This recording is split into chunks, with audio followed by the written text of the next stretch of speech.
Friends, ఇప్పుడే అందిన వార్త డిప్యూటీ సీఎం బట్టి విక్రమార్కకు అవమానం అంటూ వార్తలు అయితే వస్తున్నాయండి. దీనికి సంబంధించి వివరాలు చెప్పడానికి వీడియో చేయడం జరుగుతుంది. చాలా మంది వీడియోస్తున్నారు కానీ సబ్స్క్రైబ్ చేసుకొని మర్చిపోతున్నారు. దయచేసి ఛానల్ సబ్స్క్రైబ్ చేసుకొని బెల్ ఐకాన్ ఆల్ పెట్టి యాడ్ చేయండి. ఇటువంటి ఇంపార్టెంట్ ఇన్ఫర్మేషన్ మిస్ అవ్వకుండా మీ ఫోన్ నోటిఫికేషన్ వస్తుందండి. చాలా మంది చూస్తున్నారు కానీ లైక్ చేయడం లేదని దయచేసి లైక్ చేయండి.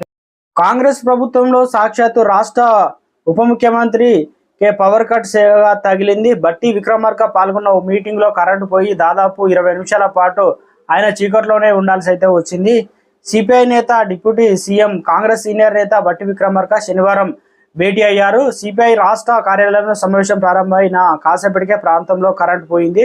అయితే కాసేపటి కరెంటు వచ్చింది కానీ సిపిఐ కార్యాలయంలో మాత్రం పవర్ రాలేదు. దీంతో దాదాపు 20 నిమిషాల పాటు బట్టి విక్రమార్క చీకట్లోనే గడపాల్సి వచ్చింది. కాంగ్రెస్ ప్రభుత్వం వచ్చిన తర్వాత కరెంటు కోతలు నిత్యకృతంగా మారాయి. సాధారణంగా ప్రజలే కాదు, కేంద్ర రాష్ట్ర మంత్రులు, ఎమ్మెల్యేలు సైతం ఈ కరెంటు కోతలు ఎదుర్కొన్నారు. అధికార పార్టీ కార్యక్రమాలు జరుగుతుండగా మధ్యలోనే కరెంటు పోయిన ఘటన ఇటీవల తరచుగా బయటకు రావడం తెలిసిందే. బట్టి విక్రమార్క పవర్ కట్ సెగ. ఇక సిపిఐ నేతలు, డిప్యూటీ సీఎం బట్టి విక్రమార్క సిపిఐ ఆఫీసుల పరిసరాల్లో పవర్ కట్